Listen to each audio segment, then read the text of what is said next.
Number 44। ठीक है, तो डायग्राम हम ड्रॉ कर दिए हैं। इसमें क्या कर रहे हैं कि benches of a gallery in a cricket stadium are 1 metre wide and 1 metre high. ठीक है, ये क्रिकेट स्टेडियम है, ये हम बेंच बना दिए हैं। मान लीजिए ये क्रिकेट स्टेडियम है और ये समझिए पिच है जिस पे बैटिंग होगा। ठीक है, तो ऐसा मानिए कि ये पिच है। ठीक है, और यहाँ से बेंच लगना, मतलब यहाँ से बाउंड्री आ गया, इधर बैठने वाला हो गया पब्लिक को, तो बेंच ऐसे है, ऐसे ऐसे ऐसे ऐसे बेंच है। ठीक है, तो वही कहा है कि benches of a gallery 1 metre wide and 1 metre high है।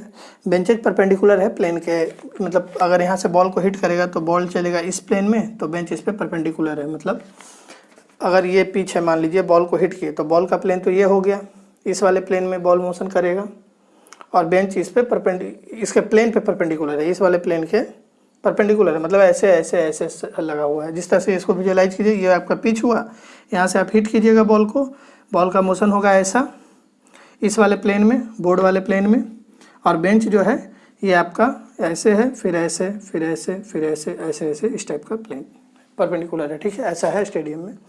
और क्या दिए हैं कि जो बेंच है 1 मीटर हाई है और 1 मीटर वाइड है। सारे बेंच का ऐसा ही है, 1 metre high, 1 metre wide, 1 metre high, 1 metre wide. देखिए ये अपना पहला बेंच है, ये पहला हो गया, ये दूसरा बेंच, ये तीसरा, चौथा, पांचवा, छठा, और ये सातवां, फिर ऊपर 8वां बेंच। ऐसे बेंच नंबरिंग कर दिए हैं। इसमें क्या कह रहे हैं कि यहाँ पे बॉल हिट किया जाता है ग्राउंड से। देखिए लिखे हैं कहाँ से हिट करते हैं। A batsman strike the ball at a level 1 metre above the ground. ये ग्राउंड सरफेस है अपना, ये जो सरफेस है इसको हम मान लेते हैं ग्राउंड। ठीक है, तो यहाँ से 1 मीटर ऊपर के लेवल पे बॉल को हिट कर रहा है वो, तो इससे 1 मीटर ऊपर का लेवल कौन सा लेवल होगा, ये वाला लेवल होगा। तो मान लीजिए बॉल को हिट किया यहाँ पे, और कितने एंगल से हिट, कितने वेलोसिटी से, तो उसकी वैल्यू दिया है 35 मीटर पर सेकेंड। ठीक है, 35 मीटर पर सेकेंड, और एंगल कितना, 53 degree with the horizontal, horizontal के साथ 53 डिग्री का एंगल है। ठीक है, तो ये एंगल दिए हैं वो 53 डिग्री थीटा। ठीक है, और कह रहे हैं कि ये बॉल किस गैलरी पे, किस बेंच पे जाके गिरेगा, ये आपको बताना है। यही है, बस यही क्वेश्चन है। तो देखिए हम कैसे निकालते हैं। पहले क्या करते हैं, इसका थोड़ा सा, अच्छा हाँ, और बोले हैं बेंच जो है स्टार्ट हो रहा है 110 मीटर पे। ठीक है, first bench and the first bench is 110 metre from the batsman. ठीक है, मतलब बैट्समैन जहाँ पे हिट किया है बॉल को 1 मीटर ऊपर, ठीक है ना, 1 मीटर ग्राउंड से ऊपर हिट किया है बैट्समैन, तो वहाँ से बैट्समैन से लेके 110 मीटर पे ये पहला बेंच है। मतलब अगर यहाँ पे हिट किया है इसको बैट्समैन, ठीक है ना, बॉल को यहाँ पे हिट किया है, तो यहाँ से ये जो फर्स्ट बेंच है इसका डिस्टेंस दे दिए हैं 110 मीटर, 110 मीटर। तो इसको कैसे दिखाएं, 110 मीटर है तो ये हो गया 110 मीटर। ठीक है, यहाँ से ये डिस्टेंस है 110 मीटर। ठीक है, ये हमारा क्या है, ये ग्राउंड है, आपको समझ में आ रहा होगा। चलिए ठीक है, अब बनाते हैं इसको, करते हैं सॉल्व। तो क्या करना है, देखिए पहले क्या कर रहे हैं कि इसका रेंज और एज थोड़ा सा ऐसे ही निकाल देते हैं। प्रॉब्लम में इसका कोई सिग्निफिकेंस है नहीं, लेकिन निकाल देते हैं। चलिए, तो रेंज कितना होगा, कितना मैक्सिमम रेंज ये जा सकता है, तो ये कर दीजिए 35 का स्क्वायर। ऐसे ही बना रहे हैं, इसका कोई मतलब है नहीं। साइन 153 का कितना जाएगा, साइन 106 अपॉन जी की वैल्यू रख दीजिए 9.8। ठीक है, तो ये कितना आएगा, कैलकुलेट कीजिए इसको। 35 का स्क्वायर इंटू साइन 106 और डिवाइडेड बाई 9.8, तो ये 120 के करीब आ रहा है। ठीक है, 120.15 ऐसा कुछ आ रहा है, तो 120.15 मीटर ऐसा कुछ आ रहा है। ठीक है, कैलकुलेशन देख लीजिएगा एक बार आप लोग। 35 का square into sine 106 divided by 9.8। ठीक है, ये आएगा रेंज। ठीक है, इतना रेंज यहाँ से इसका जाएगा। ठीक है, और मैक्सिमम हाइट देखिए कितनी होगी, कितनी जा सकती है, तो U square sine square 53 degree upon g की वैल्यू 9.8, तो ये कितना आ जाएगा, 35 का स्क्वायर इंटू साइन 53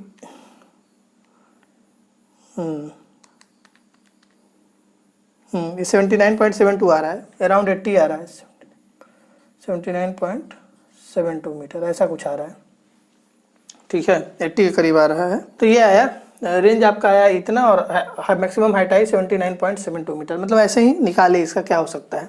तो देखिए एक तो चीज़ क्लियर हो गया इससे कि रेंज अगर इसका इतना आ रहा है 120.15 मीटर, तो इसका मतलब है कि ये कहीं ना कहीं, मतलब इससे पहले तो नहीं गिरेगा, इससे पहले इसका प्रोजेक्टाइल कंप्लीट नहीं होगा, राइट।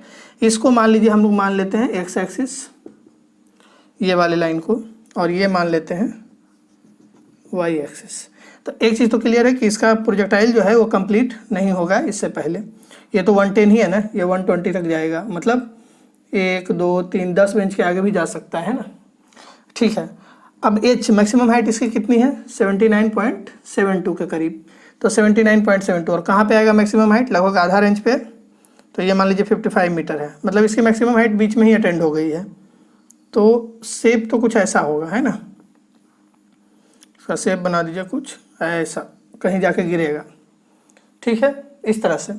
तो इसका जो मैक्सिमम हाइट होगा वो यहाँ कहीं अचीव करेगा, इस लेवल पे, इस लेवल पे इसका मैक्सिमम हाइट ऐसा अचीव होगा और ये फिर ऐसे ऐसे गिरेगा, ठीक है ना, ऐसा। तो यहाँ पे कहीं पे मैक्सिमम हाइट इसको दिखाना है आपको, और फिर वहाँ से गिरने लगेगा ऐसे करके, ऐसे बॉल कहीं पे भी गिरेगा। आंसर में 6th बेंच देते हैं, लेकिन हम लोग देखते हैं कितना आता है, कैसे निकालेंगे।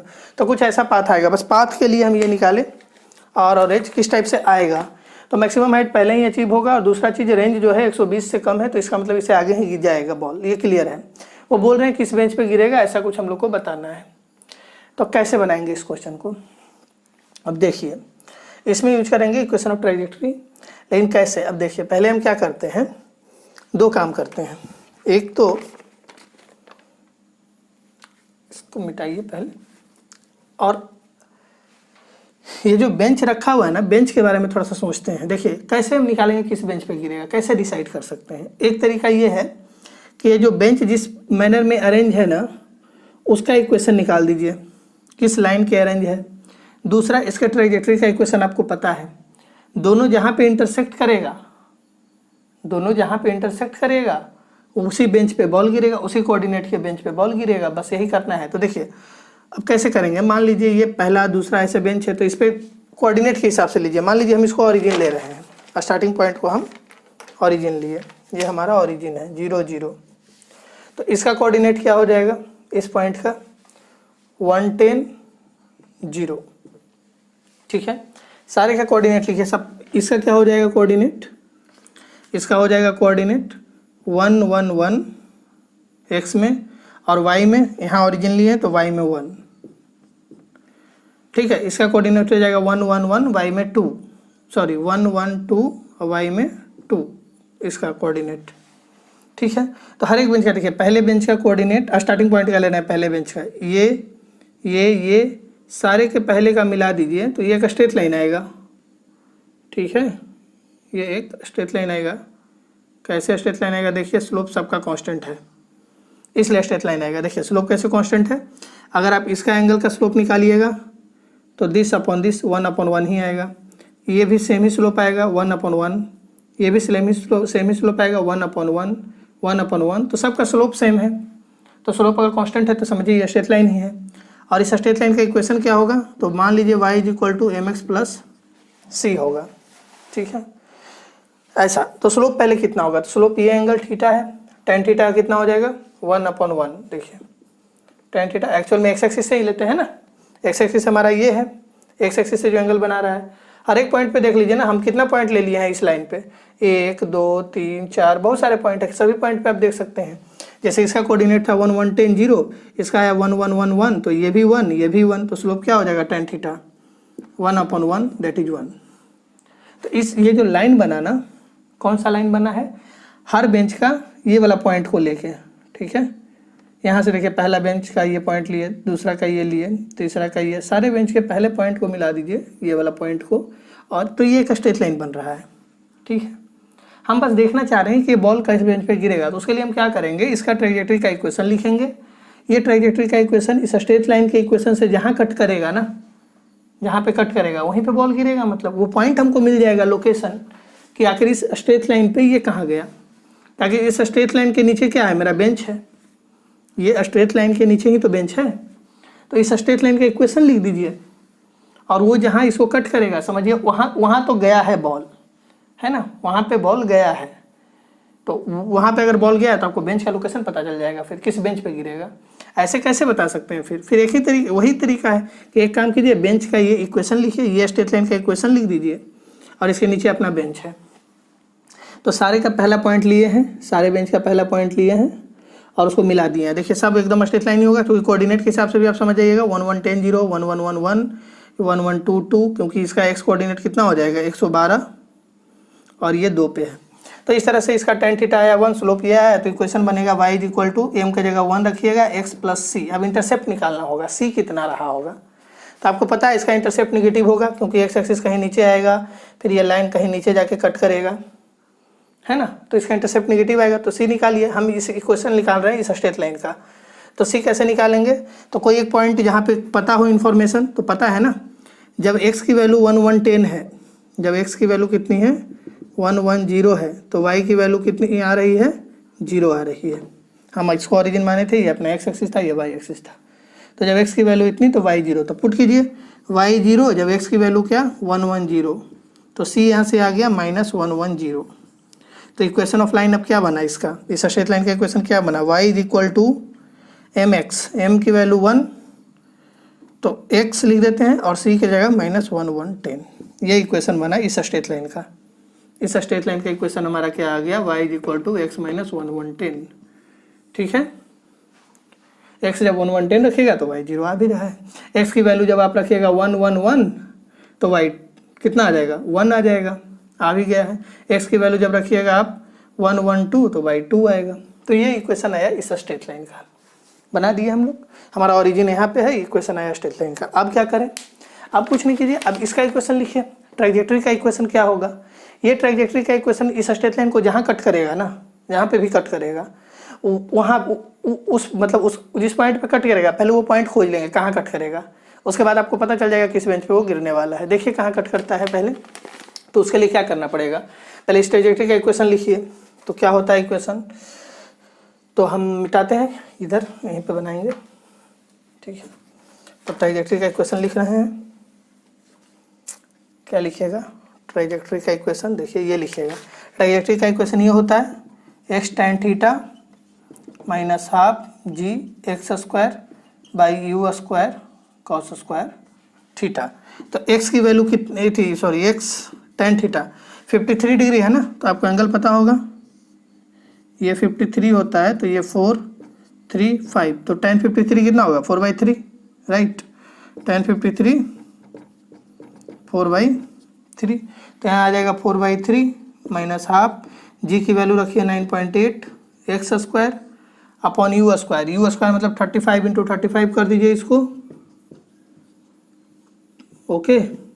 Cos square theta, cos theta कितना हो जाएगा यहाँ से, मतलब थीटा की वैल्यू 53 है तो कॉस 53 कर दीजिए, कितना आएगा 3/5 ना, 3/5, तो यहाँ रखिए 3/5, तो 5 ऊपर जाएगा, फिर एक और 3/5 तो 5 ऊपर जाएगा, स्क्वायर है ना, कॉस स्क्वायर थीटा है।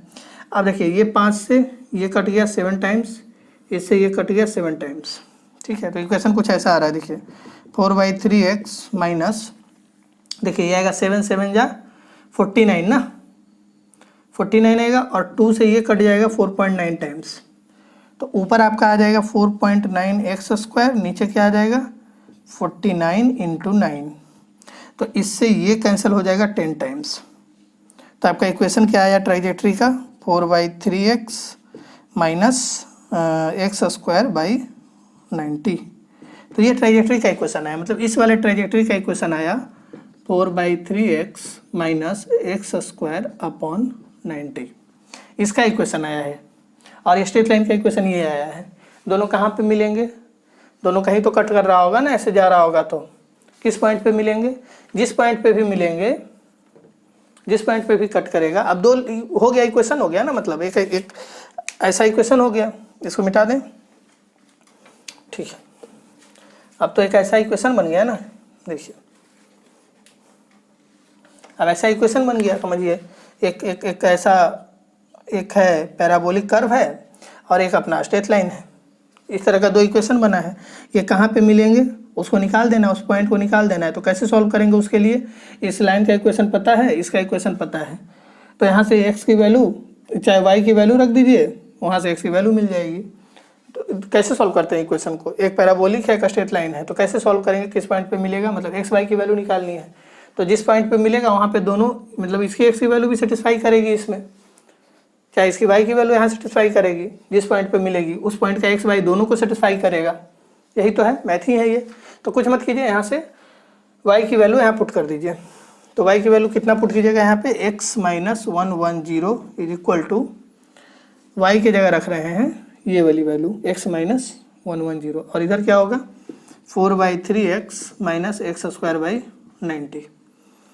ठीक है, यहाँ से जो x का वैल्यू मिलेगा वो ये x मिल जाएगा जहाँ पे ये मिला है ना, यहाँ से उस x का कोऑर्डिनेट मिल जाएगा। ठीक है, तब हम लोग दिमाग लगाएंगे कि किस बेंच पे गिरा होगा। पहले हम लोग वही निकाल रहे हैं कि x का कोऑर्डिनेट क्या आएगा, उसके लिए हम इसका ट्रैजेक्टरी का इक्वेशन निकाले, बेंच के टॉप मोस्ट पॉइंट को लिए और एक स्ट्रेट लाइन का इक्वेशन निकाले, उसके नीचे ही तो हमारा बेंच है, फिर आइडिया लगेगा हमको। तो इसको सॉल्व कीजिए, कितना आएगा ये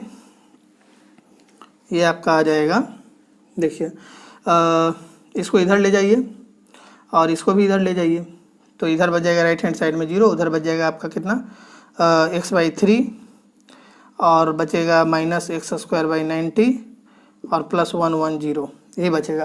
तो आप लोग इसको क्वाड्रेटिक इक्वेशन से सॉल्व कीजिएगा।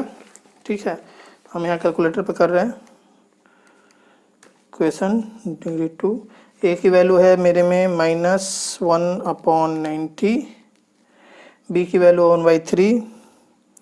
1/3 और सी की वैल्यू 110, राइट।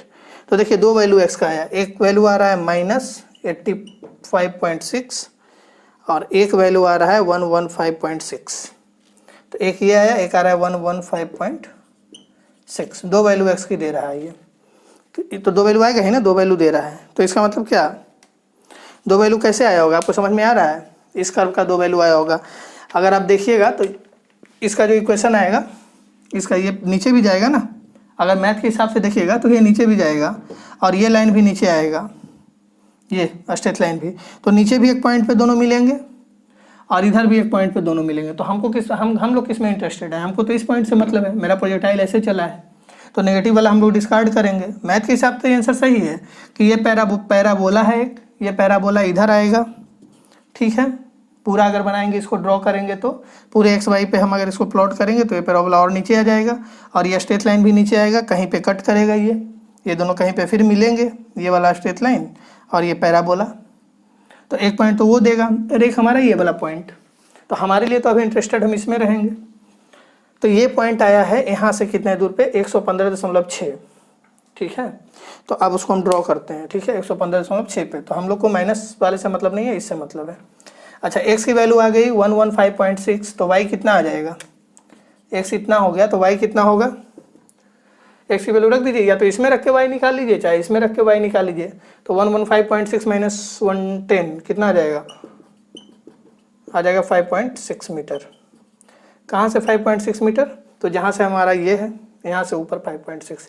तो देखिए यहाँ से ऊपर 5.6 है और यहाँ से कितना है 115.6, तो यहाँ से कितना आगे हो जाएगा, यहाँ से 5.6। 110 तो पहले से था ना। अब देखिए कैसे निकालेंगे, किस बेंच पे गिरेगा। आप देखिए ये 1 मीटर पहला बेंच, ये 2 मीटर दूसरा बेंच, ये 3 मीटर तीसरा बेंच, 4 मीटर चौथा बेंच और ये 5 मीटर पाँचवा बेंच। देखिए ये तो हमारा पाँचवा बेंच ही हो गया 5 मीटर, और उससे भी थोड़ा आगे जाना है ना। अच्छा, ये कौन सा है मेरा, 6 मीटर हो जाएगा ना यहाँ तक। देखिए ना, 1 मीटर 2 मीटर 3 मीटर 4 5 6 मीटर हो जाएगा यहाँ तक, यहाँ से यहाँ तक ये 6 मीटर है। ठीक है, तो ये जहाँ पे भी मीट किया है तो ये कैसे मीट करेगा, देखिए कुछ ऐसा मीट करेगा, ऐसा कुछ समझ में आ रहा है, ऐसा कुछ मीट करेगा, मतलब ये यहाँ पे मिला है, कुछ इस पॉइंट पे मिला है कहीं पे। ठीक है, और यहाँ से ये डिस्टेंस है 5.6, क्योंकि यहाँ तक तो 5 है ना। देखिए यहाँ तक तो 5 है, 1 2 3 4 5, ये वाला लाइन तो 5 तक है और ये वाला लाइन 6 मीटर तक का है। तो टोटल ये 116 हो गया ना, और ये टोटल 115, तो इसी बीच में कहीं पे मिला होगा x वाला कोऑर्डिनेट, समझे, आधा से भी थोड़ा सा ज़्यादा है। और y वाला कोऑर्डिनेट कहाँ तक जाएगा, तो y का कोऑर्डिनेट कहाँ से मेजर करेंगे हम लोग, x तो मेजर किए कहाँ से, यहाँ से ना, y कोऑर्डिनेट कहाँ से मेजर करेंगे, ये हमारा x एक्सिस है, तो इसके ऊपर 1 2 3 4 5 और 5 से ऊपर थोड़ा सा 5.6, मतलब इससे भी थोड़ा सा ऊपर जाएगा ना ये लाइन। समझ में आ रहा है, नहीं आ रहा है, ठीक है। देखिए y कोऑर्डिनेट, एक y कोऑर्डिनेट में ये नहीं आएगा, ऑरिजिन आप यहाँ माने 1 मीटर ऊपर है आपका ऑरिजिन, पहले ही देख लीजिए, ठीक है, ग्राउंड से 1 मीटर ऊपर है ऑरिजिन, ठीक है ना, 1 मीटर ऊपर हिट किया था बॉल को, वहाँ हम ऑरिजिन माने थे 0 0, तो यहाँ से कितना आ जाएगा 1 2 3 4 5, ये तो मेरा 5 आया ना, 5 से ये 6 हो जाएगा y में, तो ये यहाँ पे कहीं पे 5 से थोड़ा सा ऊपर। तो गिरा कौन से बेंच पे, पहला दूसरा तीसरा चौथा पांचवा, ये देखिए छठा नंबर का बेंच पे ये गिरा बॉल, वहीं पे जाके गिरे। आइए अब करते हैं क्वेश्चन नंबर 45। ओके, तो 45 में देखिए दिया कैसा है, पहले इसको बना देते हैं डायग्राम, क्या लिखा है कैसा है, डायग्राम तो बना हुआ है। इसमें क्या है कि एक रिवर है, ऐसा ये रिवर है, मान लीजिए आपका ये रिवर था, ठीक है, इसमें ये एक बोट है और बोट का लेंथ दिए है 1 मीटर, तो यहाँ से लेके यहाँ तक ये जो बोट है इसका लेंथ है 1 मीटर का, ओके 1 मीटर। यहाँ कहीं सेंटर है बोट का, ठीक है, उसको पॉइंट ओ कर देते हैं, और ये पहला जो एज है इसको ए लिखते हैं और इस एज को बी लिखते हैं, ठीक है, बोट का ये एज। तो क्या बोले हैं क्वेश्चन में, बोले हैं एक अजम्पशन लिखा हुआ है, देखिए यहाँ पे कोई आदमी बैठा हुआ है, ठीक है, और वो यहाँ से प्रोजेक्ट कर रहा है एप्पल, ठीक है ना, एप्पल ही लिखे हैं, थ्रो एन एप्पल, ओके, तो यहाँ से एक एप्पल थ्रो कर रहा है, ठीक है, और उसका स्पीड है जो 10 मीटर पर सेकंड है, लिमिट क्लियर। और एजम्पशन क्या लिखे हैं कि पॉइंट ऑफ प्रोजेक्शन, यही पॉइंट ऑफ प्रोजेक्शन हुआ, पॉइंट ऑफ प्रोजेक्शन यही हुआ, और ये जो बोट का एज है ये सेम हॉरिजॉन्टल लेवल पे है, ठीक है, पॉइंट ऑफ प्रोजेक्शन और बोट का एज, तो ये पॉइंट ऑफ प्रोजेक्शन हुआ, बोट का एज ये ए और एज ये बी, एक एज ए और एज बी, और ये पॉइंट ऑफ प्रोजेक्शन जिसको हम लिख देते हैं पी पॉइंट, ये तीनों सेम हॉरिजॉन्टल लेवल पे है, ये बोले हैं एजम्पशन दिया है, ठीक है। और बोट का लेंथ 1 मीटर दिए हैं, और ये सेंटर से, बोट के सेंटर से लिखा हुआ है 5.5 metre away from the centre of the boat, boat के सेंटर से 5.5 मीटर अवे, तो इसके सेंटर से ये जो जहां से बॉल प्रोजेक्ट ही दिया गया ना उसका, ठीक है, वो एक्चुअल में लिखे हैं ये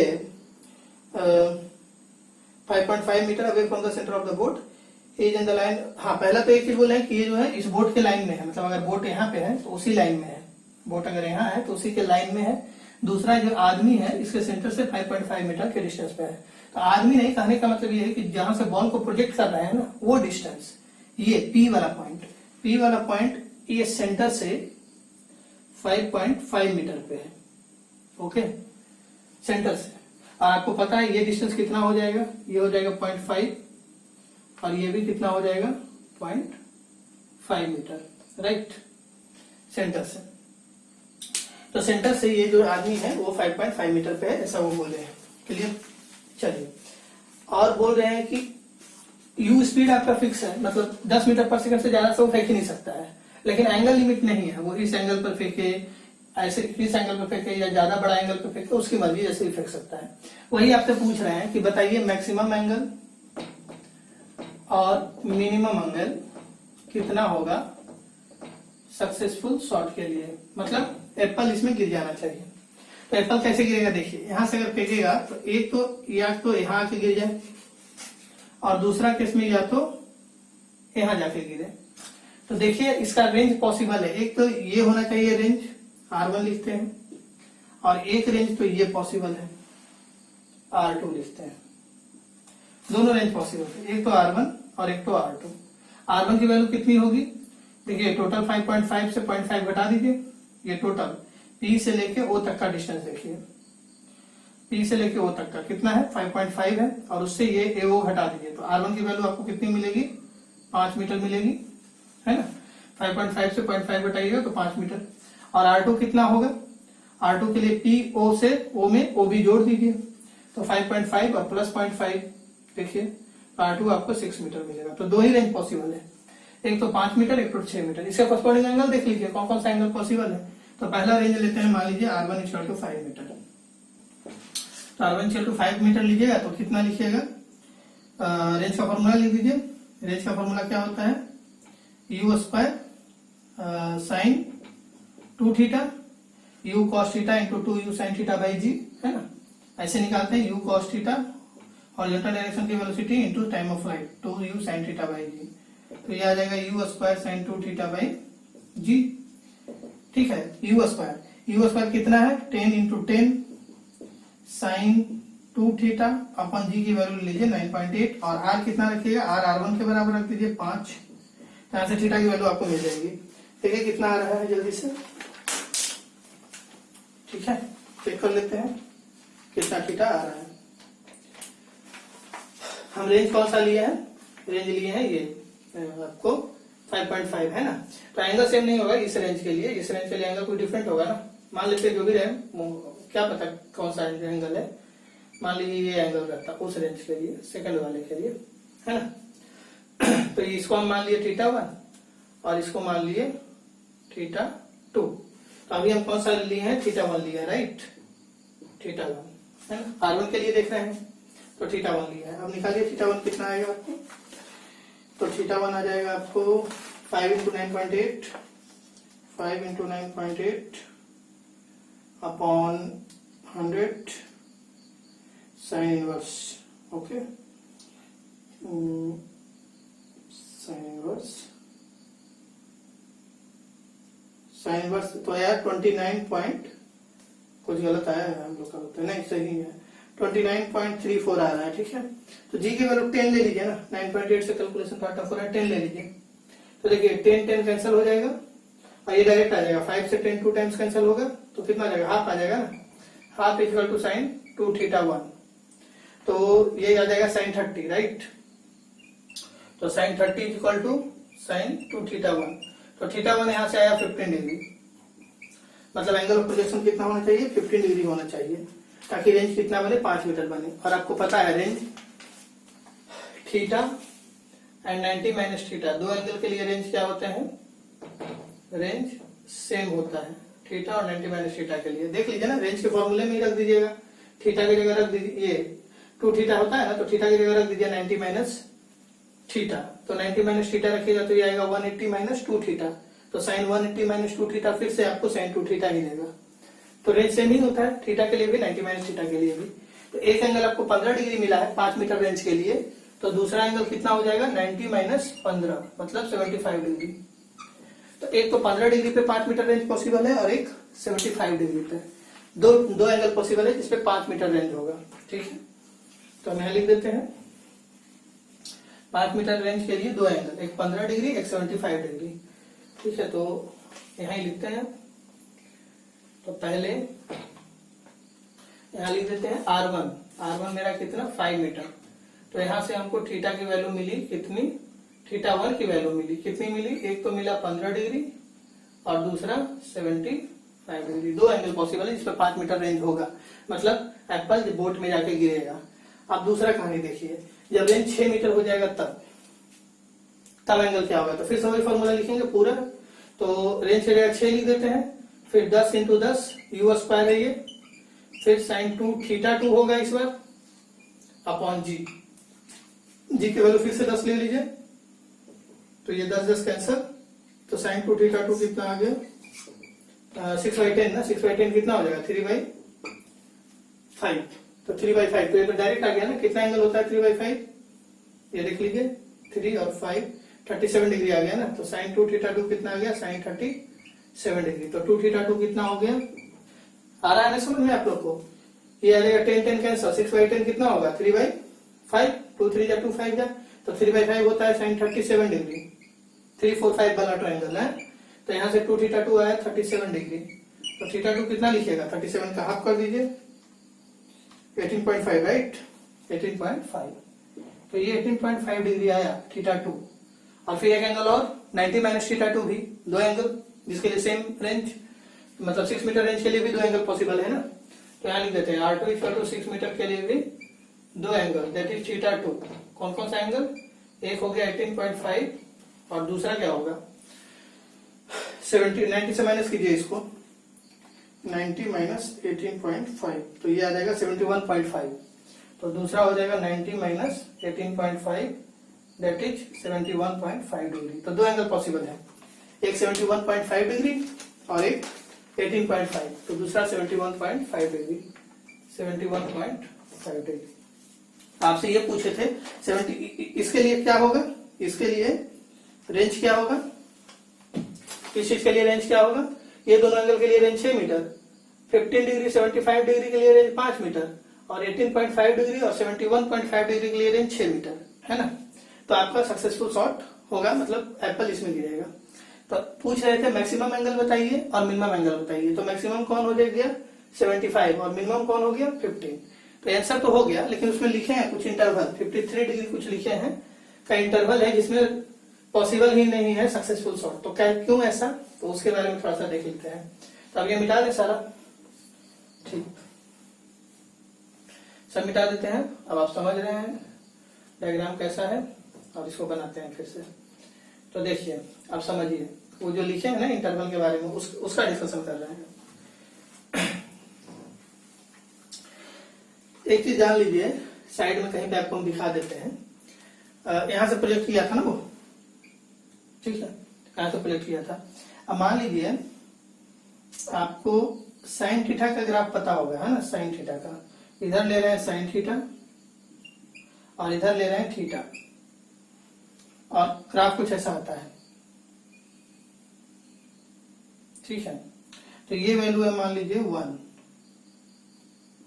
ये वैल्यू है 1, साइन थीटा की वैल्यू 1 होती है ना, ये है 1। और ये एंगल कितना हो जाएगा फिर, theta is equal to 90 degree. 90 degree पे ही 1 होगा ना, ये एंगल 90 डिग्री कॉरस्पॉन्डिंग वैल्यू 1 आएगी। बस यही दिखाना था। तो चलिए अब देखिए ये ग्राफ होता है। अच्छा ये कौन सा एंगल होगा, ये होगा theta is equal to pi 180 degree, ये वाला पॉइंट Q और ये पॉइंट P। तो P वाला थीटा इक्वल टू 90 डिग्री जिसको कॉरस्पॉन्डिंग साइन थीटा की वैल्यू 1, और यहाँ थीटा 180 डिग्री जिसको कॉरस्पॉन्डिंग साइन थीटा की वैल्यू 0 हो गई। बस आप देखिए यहां से ये 15 डिग्री पे किया प्रोजेक्ट, मान लीजिए ये एंगल मान लीजिए 15 डिग्री है, तो कहां जाके गिरेगा, यहाँ जाके गिरेगा। ओके, और ये क्या कर रहा है, अब एंगल ऑफ प्रोजेक्शन बढ़ा रहा है। मान लीजिए 15 से कर दिया 16 डिग्री। रेंज का फॉर्मूला क्या था, रेंज का फॉर्मूला ये था u square sine 2 theta upon g. तो देखिए u स्क्वायर ना चेंज कर सकता है ना g चेंज कर सकता है, तो r किसके प्रोपोर्शनल हो गया, r प्रोपोर्शनल हो गया साइन 2 थीटा का, इसके प्रोपोर्शनल हो गया। साइन 2 थीटा चेंज करेगा, r चेंज करेगा, साइन 2 थीटा बढ़ जाएगा, r बढ़ जाएगा, साइन 2 थीटा घट जाएगा, r घट जाएगा, क्योंकि u स्क्वायर बाई g तो कांस्टेंट है। अपने केस में ये 10, इसका लिमिट 10 है, मतलब u स्क्वायर हमेशा 100 ही रहेगा। वो तो कहे थे कि 10 मीटर पर सेकंड से वो फेंक सकता है। तो u फिक्स है, g फिक्स है, यही चेंज कर सकते हैं हम लोग sine 2 theta angle of projection. तो यहाँ पे रेंज जो है एंगल ऑफ प्रोजेक्शन पे डिपेंड कर गया। तो मान लीजिए आप 15 डिग्री रखे थे, तो आपका प्रोजेक्शन का रेंज आया था 5 मीटर, मतलब यहाँ गिरता है ना, यहाँ से ये 5 था, ये 5 था, और ये कितना था, यहाँ तक 6 था। ठीक है, तो यहाँ पे जब आप फेंके 15 डिग्री पे तो 5 मीटर रेंज। ओके, अब एंगल बढ़ाइए, 15 से 16 कर दीजिए, ठीक है, एंगल को बढ़ाइए और 15 से 16 कीजिए, ये कर दीजिए, मान लीजिए हो गया 16 डिग्री, 1 डिग्री मान लीजिए बढ़ गया, 16 डिग्री आया। तो रेंज अगर 16 डिग्री कर दीजिए, एंगल 16 डिग्री कर दीजिएगा, तो ये साइन 2 थीटा क्या हो जाएगा, साइन 32 डिग्री हो जाएगा, राइट। और 15 डिग्री पे साइन कितना था, 30 डिग्री। तो आप देखिए तो साइन 30 डिग्री की वैल्यू बड़ी है या साइन 32 की। तो देखिए 0 से 90 के बीच में थीटा की वैल्यू जब 0 से 90 तक लेते हैं, तो जैसे जैसे थीटा बढ़ रहा है ना, वैसे वैसे साइन थीटा बढ़ रहा है, जैसे जैसे थीटा बढ़ रहा है वैसे वैसे साइन थीटा बढ़ रहा है। तो स्वाभाविक है 30 से ये बड़ा होगा, ये बड़ा होगा साइन 32। अगर साइन 32 बड़ा होगा तो ये 16 डिग्री के कॉरस्पॉन्डिंग रेंज भी बड़ा हो जाएगा, तो इससे कहीं ज्यादा जाकर गिरेगा, इधर कहीं गिरेगा, ठीक है। तो ये कब तक होते रहेगा, तो ये 18.5 तक होते रहेगा। 18.5 तक, जैसे 17 डिग्री कीजिएगा तो ये 34 हो जाएगा, तो रेंज और बड़ा हो जाएगा। तो मान लीजिए लास्ट ये है आपका, ये है 18.5, ये एंगल मान लीजिए ये 18.5 है, छोटा दिखाना चाहिए था लेकिन आप समझ रहे होंगे, आपको ये एंगल 18.5 है, तो रेंज आगे कितना हो जाएगा, 6 मीटर हो जाएगा। 18.5 से ज्यादा कर दीजिएगा तो फिर मान लीजिए 20 कर दिए, चाहे 19 कर दिए, 19 कर दीजिएगा तो sin 38 आ जाएगा यहाँ पे 2 थीटा की जगह। तो sin 38 की वैल्यू तो सबसे बड़ी हो जाएगी, तो r सबसे बड़ी होगी, तो 6 से भी ज्यादा चला जाएगा, बाहर चला जाएगा। तो इसका मतलब है कि 15 डिग्री से लेके 18.5 के बीच में ही रख सकते हैं एंगल, 15 से लेके 18.5 के बीच में ही रखेंगे। 15 पे रेंज मिलेगा 5 मीटर और इस पे रेंज मिल जाएगा हमको 6 मीटर, बाकी के बीच वाला रेंज मिलेगा, है ना, क्योंकि साइन थीटा 0 से 90 के बीच में थीटा जैसे बढ़ेगा साइन थीटा बढ़ता है। क्लियर? एक चीज तो हो गया कि इसके बीच में ही रखना है एंगल को। अब दूसरा देखिए, अब ये इसकी बात कर रहे हैं 75, 71.5 इसकी बात कर रहे हैं, ठीक है। फिर से अब देखिए,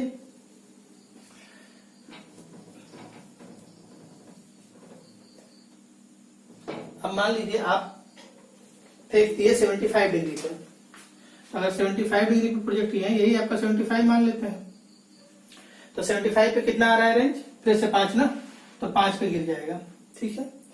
और 75 पे 5 आया, और कौन किस पे आ रहा है, 6, वो आ रहा है 71.5 पे 6, ठीक है। अब देखिए, ठीक है, 75 आया ये, इसको क्या कीजिए ना, थोड़ा बड़ा एंगल बनाइए, तब ज्यादा समझ में आएगा, ऐसा नजर भी नहीं आएगा वो, ठीक है। देखिए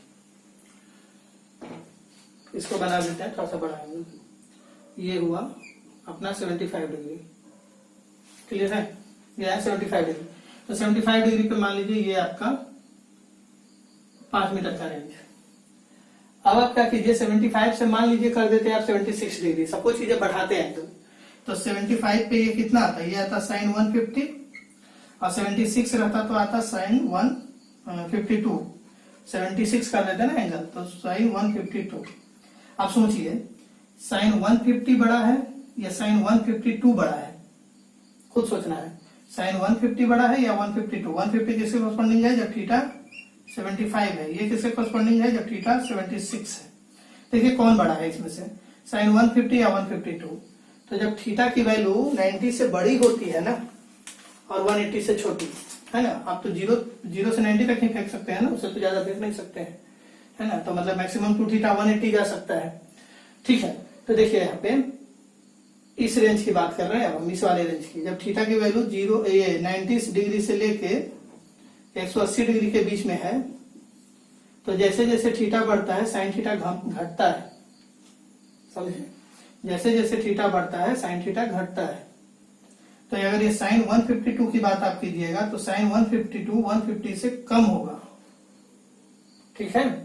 साइन 152 की वैल्यू जो होगी थीटा बढ़ने पे साइन 150 से कम होगा, तो रेंज कम हो जाएगा 6 से 5 से, समझे। साइन 150 की कॉरस्पॉन्डिंग रेंज कितना आया था, साइन 150 की कॉरस्पॉन्डिंग रेंज आया था 5 मीटर, अगर हाँ मतलब साइन थीटा 75 पे कॉरस्पॉन्डिंग, सॉरी थीटा 75 पे कॉरस्पॉन्डिंग रेंज आया था 5 मीटर, तो अगर थीटा 75 यहाँ पुट कीजिएगा तो ये 150 हो जाएगा, है ना।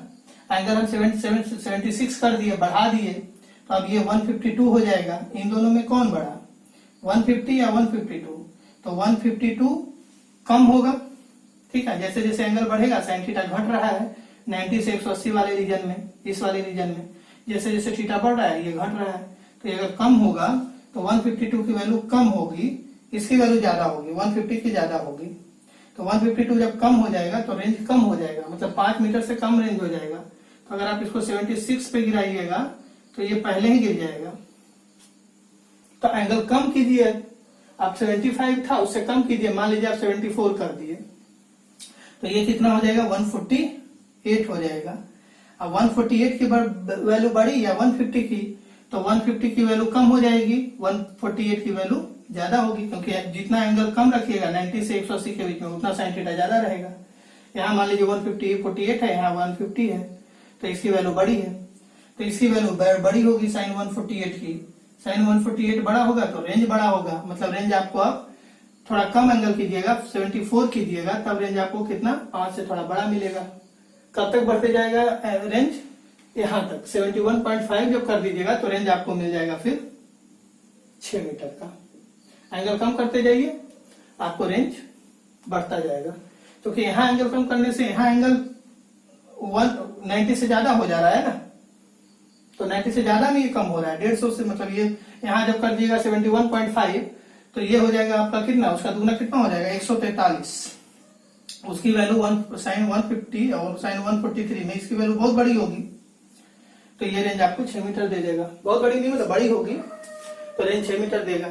और इससे भी कम कीजिएगा तो रेंज और बाहर चला जाएगा। मतलब तो 5 और 6 के रेंज के लिए क्या एंगल होना चाहिए? 5 के लिए 75 और 6 के लिए आपको 71.5। समझ में आया? तो या तो आप इसके बीच में फेंकिए या तो इस रेंज के बीच में फेंकिए, या तो आप 71.5 से 75 के बीच में फेंकिए या आप 15 से 18.5 के बीच में फेंकिए, तभी आपका सक्सेसफुल शॉट होगा। अदरवाइज आपको पता चल गया होगा कि रेंज जो है या तो कम हो जाएगा या तो बाहर हो जाएगा। दोनों केस क्लियर हो गए? तो और बीच में पॉसिबल ही नहीं है, ठीक है। अगर आप 75 से कम कर दीजिएगा तो भी पॉसिबल नहीं है, नीचे गिर जाएगा। और 75 से ज्यादा कीजिएगा तब इधर आ जाएगा, सॉरी 76 कीजिएगा तो, और इधर 71 से कम कर दिएगा तो बाहर चला जाएगा, है ना। तो या तो आप इस रेंज में फेंकिए यहाँ से लेके यहाँ तक, या तो आप इस रेंज में फेंकिए 15 से लेके 18 तक, तो बीच का 18.5 तक। तो बीच में कुछ एंगल नहीं पॉसिबल है। कौन सा एंगल नहीं पॉसिबल है? देखिए इतने में तो होगा सक्सेसफुल शॉट, और इधर इतने में भी होगा, तो किसके बीच में नहीं होगा? 18.5 से लेके 71.5 तक। मतलब 71.5 से घटा दीजिए 18.5 को, ये जो भी आएगा इस इंटरवल में नहीं होगा। तो ये कितना आ जाएगा? ये आ गया 0 और 3 और 7 में से 1 गया, 11 में से 8 गया 3, 6 में से 1 गया 5। 53 डिग्री का रेंज ऐसा है, इंटरवल है जिसमें सक्सेसफुल शॉट पॉसिबल नहीं है, ठीक है। 15 डिग्री पे आपको 5 मीटर मिलेगा, 18 डिग्री पे 6 मीटर मिलेगा। 15 डिग्री से कम कर दीजिएगा तो 5 मीटर से कम हो जाएगा, 18 डिग्री से ज्यादा कर दीजिएगा तो 6 मीटर से ज्यादा हो जाएगा। क्लियर? मतलब 18.5 था ना, 18.5 पे 6 मिलेगा, उससे ज्यादा पे 6 से ज्यादा मिल जाएगा। और इस केस में 75 पे 15 मिलेगा और 75 पे 5 मिलेगा और 71.5 पे आपको 6 मिलेगा, ठीक है। 75 से अगर ज्यादा कर दीजिएगा तो इससे कम रेंज हो जाएगा 5 से, और 71.5 से भी कम कीजिएगा तो 6 से ज्यादा रेंज हो जाएगा। दोनों समझ में आ गए? चलिए अब करते हैं कुछ रिवर बोट प्रॉब्लम है। जैसे क्वेश्चन नंबर 46 से अब स्टार्ट करेंगे, ठीक है। तो अब आपको रिवर बोट का कुछ प्रॉब्लम मिलेगा, तो कीजिए क्वेश्चन नंबर 46। 45 तक हम लोग कर लिए, क्वेश्चन नंबर 46 स्टार्ट करते हैं। 46 a river 400 metre wide is flowing at the rate of 2 metre per second. Okay, एक रिवर बना दीजिए, ऐसा है, मान लीजिए ये रिवर है आपका, ठीक है। तो रिवर की स्पीड दी है, ये कितने से जा रहा है? 2 मीटर पर सेकेंड। क्या है ये? वेलोसिटी ऑफ रिवर है विथ रिस्पेक्ट टू ग्राउंड। अब देखिए रिलेटिव वेलोसिटी वाला अप्रोच आएगा इसमें। रिवर बोट का प्रॉब्लम हो, अम्ब्रेला वगैरह का प्रॉब्लम हो या एरोप्लेन वगैरह का प्रॉब्लम हो, तो ये रिलेटिव वेलोसिटी का कॉन्सेप्ट लगाइएगा। तो रिलेटिव वेलोसिटी का एक फॉर्मूला आप जानिएगा। देखिए आपको याद है ना, relative velocity of A with respect to B क्या होता है? Velocity of A with respect to ground minus velocity of B with respect to ground. ये फॉर्मूला होता है रिलेटिव वेलोसिटी का, को पता होगा। इसको यूज करेंगे हम लोग ये इस टाइप के प्रॉब्लम में, ठीक है। ठीक है, पढ़िए पहले। कर a boat is sailing at a velocity of 10 metre per second with respect to the water in a direction perpendicular to the river. देखिए ये रिवर है, रिवर का डायरेक्शन ये है, ठीक है, फ्लो का डायरेक्शन ये है, और यहाँ पे एक बोट है, ऐसा एक बोट है, और बोट परपेंडिकुलर डायरेक्शन में जा रहा है रिवर के। क्वेश्चन में कहा है परपेंडिकुलर डायरेक्शन में, in a direction perpendicular to the river, और किस स्पीड से? 10 मीटर पर सेकेंड से। तो ये बोट की जो स्पीड दी है ना, वेलोसिटी ऑफ बोट, किसके रिस्पेक्ट में दी है ये स्पीड? 10 metre per second. उसमें लिखे हैं वेलोसिटी ऑफ बोट किसके रिस्पेक्ट में है? With respect to the water. तो ये बोट की speed with respect to the water दिए हैं 10 मीटर पर सेकेंड। तो वाटर की जगह हम लिख देते हैं रिवर, ओके। तो रिवर के रिस्पेक्ट में दिए हैं 10 मीटर पर सेकेंड और डायरेक्शन बताएं ये। अब क्वेश्चन क्या है देखिए, पहला find the time taken by the boat to reach the opposite bank, opposite bank पहुंचने का टाइम। और दूसरा कहते हैं how far from the point directly opposite to the starting point does the boat reach the opposite bank. ठीक है, दो question पूछे हैं।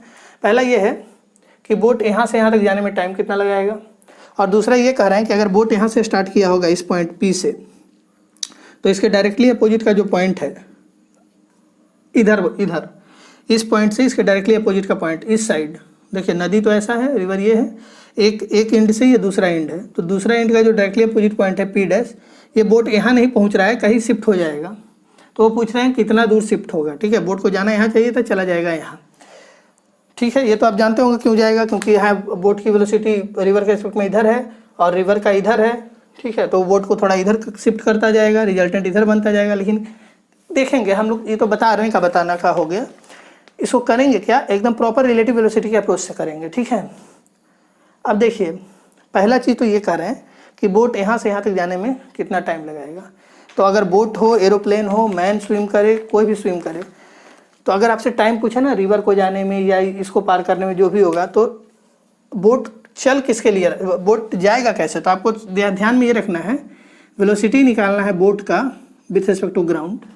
अगर मैन स्विम करता है तो वेलोसिटी निकालना है मैन का विथ रिस्पेक्ट टू ग्राउंड। अगर कोई एरोप्लेन हवा में जा रहा है तो एरोप्लेन का वेलोसिटी निकालना है विथ रिस्पेक्ट टू ग्राउंड। यही सब वेलोसिटी जो है वो जिम्मेदार होगा बोट को यहाँ से यहाँ तक करने में। मैन स्विम करेगा तो मैन को यहाँ से यहाँ तक करने में, मैन को ड्रिफ्ट करने में उसकी अपनी velocity with respect to ground. तो इस प्रॉब्लम को जब भी बनाते हैं ना, ग्राउंड के रिस्पेक्ट की वेलोसिटी देखते हैं। ठीक है, ध्यान रखिएगा, इससे गलती नहीं होगा। अगर आप ऐसे सोचिएगा कि ये V से इधर जा रहा है, ये जा रहा है, तो रिजल्टेंट मतलब इसको इधर कर देगा, शिफ्ट कर देगा, तो ऐसे क्वेश्चन बन जाएगा, ऐसे बात नहीं है। लेकिन गलती होने का चांस बढ़ जाता है। अगर आप ये अप्रोच रखिएगा ध्यान में कि हमको पहले ये दिमाग में लगाना है कि अगर वेलोसिटी बोट यहाँ जा रहा है तो किस वेलोसिटी के दम पे जा रहा होगा, तो अपनी वेलोसिटी पे जा रहा होगा जो ग्राउंड के रिस्पेक्ट में है। तो हमको पहले वो ढूंढना है, बोट की ग्राउंड के रिस्पेक्ट में वेलोसिटी। मैन अगर स्विम करके जा रहा है तो किस वेलोसिटी से जा रहा है, तो वो मैन अपनी वेलोसिटी ग्राउंड के रिस्पेक्ट में है उससे जा रहा है, न कि रिलेटिव वाले से, ऐसा समझना है। तो देखिए हमको इस क्वेश्चन में पहले निकालना है velocity of boat with respect to ground. ठीक है, तो हम क्या करेंगे, देखिए दो अप्रोच लगाएंगे। देखिए अब इसको, ये तो पता है आपको रिवर की वेलोसिटी है, तो हम ऐसे दिखा देते हैं। ठीक है, P पॉइंट से हम बोट को दिखा देते हैं ऐसा, ये है, समझिए यहीं पे बोट है आपका, ये बोट हो गया। और इस डायरेक्शन में किसकी वेलोसिटी है, रिवर की वेलोसिटी है विथ रिस्पेक्ट टू ग्राउंड, और ये बोट की वेलोसिटी है विथ रिस्पेक्ट टू रिवर। हमको ढूंढना है velocity of boat with respect to ground. पहले ये ढूंढना है, हमेशा समझिए ग्राउंड के रिस्पेक्ट में वेलोसिटी ढूंढेंगे उसका जो इसमें स्विम कर रहा है, वो जो चल रहा हो उसका, जो चल रहा है जिसके बारे में इंफॉर्मेशन पूछा जा रहा है उसकी वेलोसिटी ग्राउंड के रिस्पेक्ट में पहले ढूंढना है। रिवर बोट का प्रॉब्लम हो, एयरप्लेन और एयर का विंड एयर का प्रॉब्लम हो, मतलब कुछ भी रहे ऐसा, तो जो भी चल रहा है पहले उसकी velocity with respect to ground हम लोग ढूंढेंगे। तो ये कैसे निकलेगा, ठीक है, तो ऐसा लिख सकते हैं हम लोग, velocity of boat with respect to river क्या होगा, velocity of boat with respect to ground minus velocity of river with respect to ground. ये तो फॉर्मूला हुआ, स्टैंडर्ड फॉर्मूला। तो यहाँ से बोट की ग्राउंड के रिस्पेक्ट में क्या आएगा, देखिए boat with respect to ground आएगा velocity of boat with respect to river plus velocity of river with respect to ground. ये फॉर्मूला आ गया। देखिए अब ये वेक्टर के टर्म में हम लोग लिख दिए। आपको पता है ना कि अब इन दोनों का रिजल्टेंट जो होगा वही देगा velocity of boat with respect to ground. तो देखिए इन दोनों का रिजल्टेंट क्या होगा, इन दोनों का रिजल्टेंट इस डायरेक्शन में होगा कुछ, ठीक है, ये है 2 मीटर पर सेकंड और ये हमारा है 10 मीटर पर सेकंड। इन दोनों का रिजल्टेंट कैसा होगा, ऐसा कुछ होगा। देखिए ये होगा velocity of boat with respect to ground का डायरेक्शन, ठीक है, क्योंकि दोनों क्या है एक दूसरे पे 90 डिग्री है। तो velocity of boat with respect to ground का मैग्नीट्यूड भी आप निकाल सकते हैं कितना होगा, लेकिन छोड़िए उससे मतलब नहीं है। हमको ये कह रहे हैं कि फिर ये बताइए यहाँ से यहाँ तक जाने में क्या टाइम लगा है। तो यहाँ से यहाँ तक इसको ले कौन गया है, तो यहाँ से यहाँ तक इसको ले गया है बोट की velocity with respect to ground के रेस्पेक्ट में उसका y कंपोनेंट। इस डायरेक्शन को मानिए y कंपोनेंट, इस डायरेक्शन को मानिए x कंपोनेंट। जैसे हम बना रहे हैं साइड पर सीखिए कैसे बना रहे हैं। देखिए ये आया velocity of boat with respect to ground, ये हुआ फॉर्मूला। अब हम चाहते हैं, अब देखिए क्या क्या हम चाह रहे हैं, हम बताए थे आपको ना कि दो एक्सिस पे जो काम होता है वो दोनों दो परपेंडिकुलर एक्सिस पे जो वर्क हो रहा है वो एक दूसरे से इंडिपेंडेंट है, वेक्टर वाला। एक्स में जो कहानी चल रही है अलग चलेगी, वाई में जो चल रही है वो अलग चलेगी।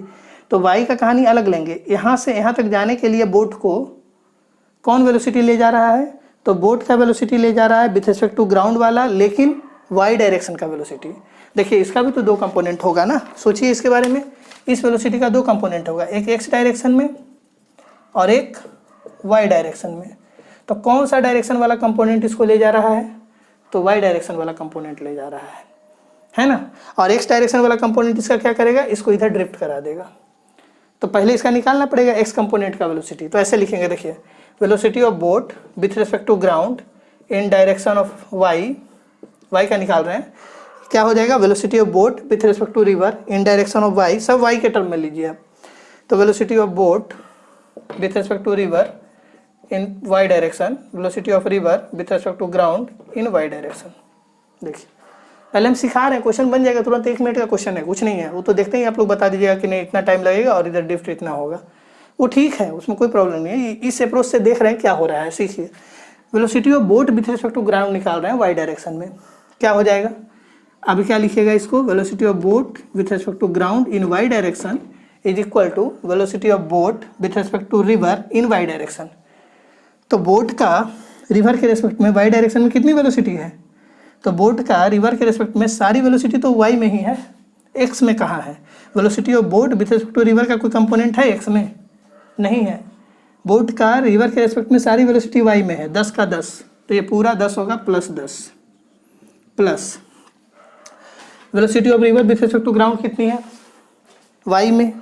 तो velocity of river with respect to ground जो है वो एक्स में है, वाई में है ही नहीं, वाई में उसका कंपोनेंट है ही नहीं। रिवर का जो वेलोसिटी है ना, उसका velocity of river with respect to ground total x में है, वाई में कहाँ उसका कोई कंपोनेंट है, नहीं है। तो वाई में जब कंपोनेंट ही नहीं है तो वाई में इसका कंपोनेंट क्या लिखेंगे, 0, खत्म। तो क्या आ गया, velocity of boat with respect to ground in y direction 10 metre per second, और यही वेलोसिटी इसको यहाँ से यहाँ तक ले जाएगा।